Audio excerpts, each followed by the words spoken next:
Halo semuanya, selamat datang kembali di channel Hezek Store. Jadi di video kali ini kita akan lanjutkan kembali pembelajaran kita tentang matematika diskrit.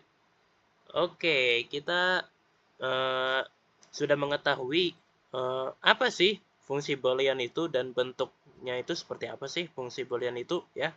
Jadi ya fungsi boolean itu intinya mirip-mirip aja dengan fungsi-fungsi pada umumnya ya, seperti fungsi komposisi ya mirip-mirip aja pokoknya ya. Nah sekarang waktunya kita akan menyederhanakan fungsi boolean tersebut ya. Nah jadi dalam seri penyederhanaan fungsi boolean ini ya, itu kita bagi menjadi beberapa bagian ya. Enaknya kita akan bagi menjadi beberapa bagian ya. Nah yang pertama ya, kita akan bahas dengan bentuk kanoniknya dulu ya. Nah, jadi sebenarnya ada dua topik ya. Ada dua topik besar yang akan kita bahas dalam penyederhanaan fungsi boolean ini ya. Yaitu yang pertama itu kanonik ya. Lalu yang kedua itu adalah peta Karnaug. Nah, tapi enaknya kita bahas yang bentuk kanoniknya dulu ya. Nah, jadi dalam bentuk kanonik itu ada dua ya. Ada dua bagian lagi nih ya. Yang pertama itu adalah SOP, atau kita eh, kita baca sebagai sum of product ya. Nah, atau bisa juga disebut dengan min term ya. Lalu yang kedua ada POS, atau kita sebut sebagai product of sum ya. Dan bisa juga kita sebut sebagai max term. Nah, seperti ini ya. Nah, jadi apa sih perbedaan keduanya? Oke, mungkin kita kasih contoh perbedaan antara keduanya. Nah, jadi kita lihat pada fungsi pertama ya, ini disebut sebagai SOP ya. Nah, kenapa disebut sebagai SOP ya? Karena kalau kita lihat ya, operasi pada setiap term ya. Nah, jadi kalau misalnya teman-teman eh, belum tahu ya, apa sih term itu? Nah, term itu suku ya. Nah, kalau nggak salah di video sebelumnya aku udah ada nyebut ya term itu apa ya. Kalau nggak salah itu aku ada tuh nyebut kalau term itu adalah suku. Nah, mungkin aku ulang deh ya kan, term itu apa. Jadi term itu intinya adalah suku. Nah, jadi pada suku pertama kalau kita lihat ya, eh, operasi di dalam sukunya itu adalah perkalian ya kalau kita lihat ya. Nah, kalau kita lihat di sini perkalian ya kan. Nah, kenapa ya kan kita sebut sebagai perkalian ya, karena ya nyatu gitu loh ya kan. Nah, jadi seperti yang udah aku bilang di video sebelumnya ya, kalau nyatu itu berarti ya kali gitu loh ya kan. Nah, kalau misalnya tambah ya berarti ada tanda tambahnya kayak begini gitu loh ya kan. Nah, gitu ya. Nah, jadi ya kan kalau kita lihat ya kan di suku pertama ya, di term pertama itu ada X, Y, Z. Nah, itu kan nyatu tuh, berarti kali gitu loh, ya kan? Nah, begitu juga dengan komplement X, komplement Y, dan komplement Z ya, itu dikalikan juga nih, ya kan? Karena nyatu gitu loh, ya kan? Nah, gitu ya di term yang kedua. Dan operasi antara term pertama dan term kedua itu adalah tambah gitu loh ya kan. Nah, inilah yang disebut sebagai SOP gitu loh ya kan. Nah, jadi kalau SOP itu ya kan eh, apa ya? Operasi di setiap sukunya ya itu adalah perkalian, dan operasi antar sukunya itu adalah tambah ya.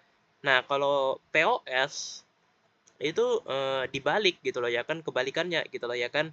Nah, jadi operasi pada termnya ya. Nah, kadang agak kurang konsisten ya aku nyebutnya, kadang suku, kadang term gitu loh ya kan. Nah, tapi ya terserah aja sih mau nyebut suku atau term juga ya sama aja sih ya kan.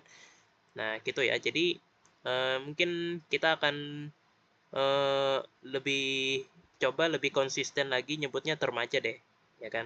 Nah, gitu ya.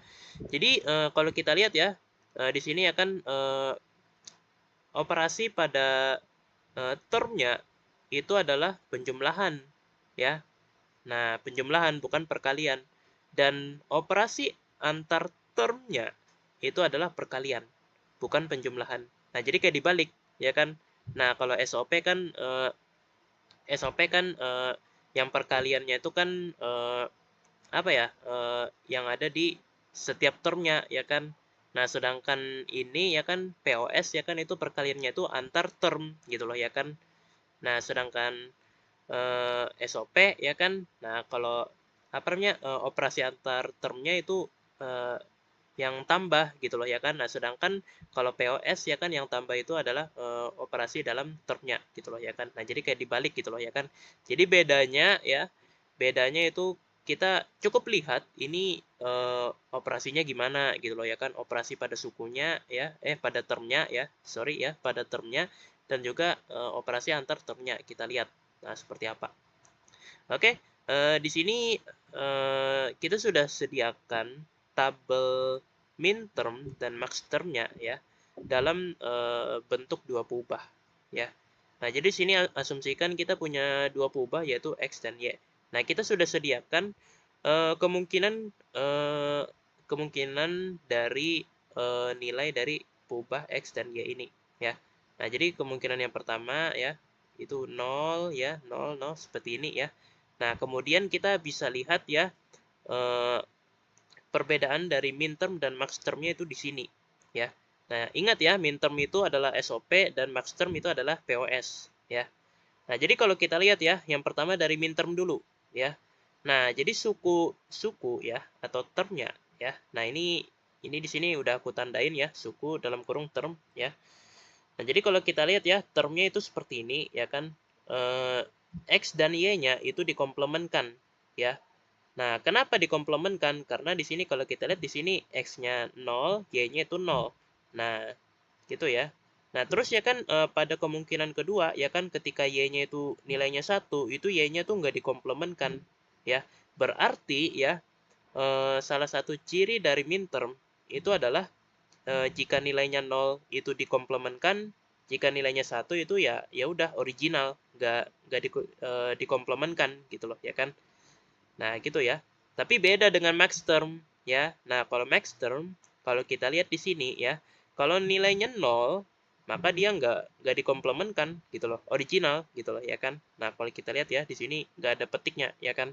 Nah, tapi kalau misalnya kita lihat ya eh, di kemungkinan kedua ya, ketika y-nya bernilai 1 ya kan, maka y-nya itu jadi dikomplementkan ya. Tuh, lihat ada apa ya?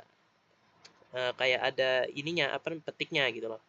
Nah, gitu ya. Begitu juga dengan eh, ketika x-nya yang 1 ya kan, maka ya x-nya yang dikomplementkan gitu loh ya kan.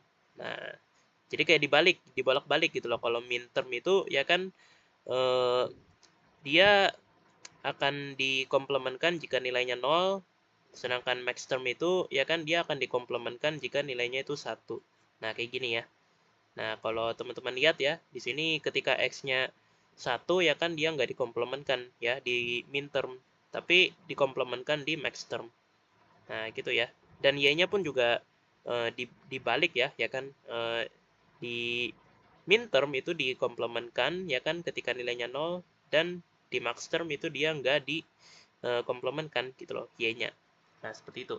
Jadi kayak kuncinya sih kunci membedakannya sih cuma cuma kita lihat dari bolak-baliknya aja gitu loh ya kan. Nah, dibolak-balik aja gitu loh ya kan.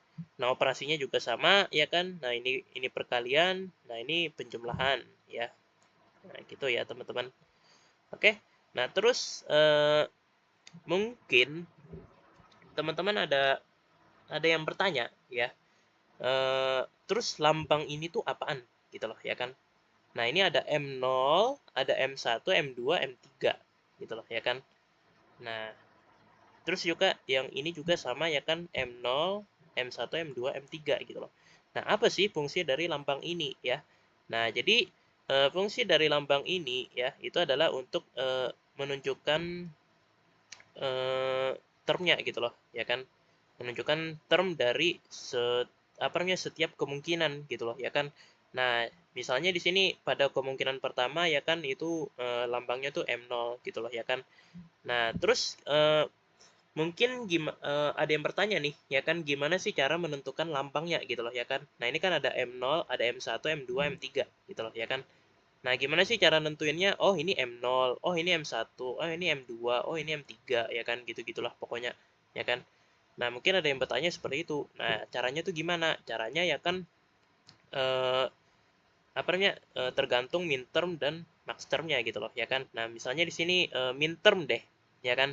Nah, kalau dalam min term ya kan kita tinggal lihat ya kan berubah dari paling ujung sebelah kanan, ya.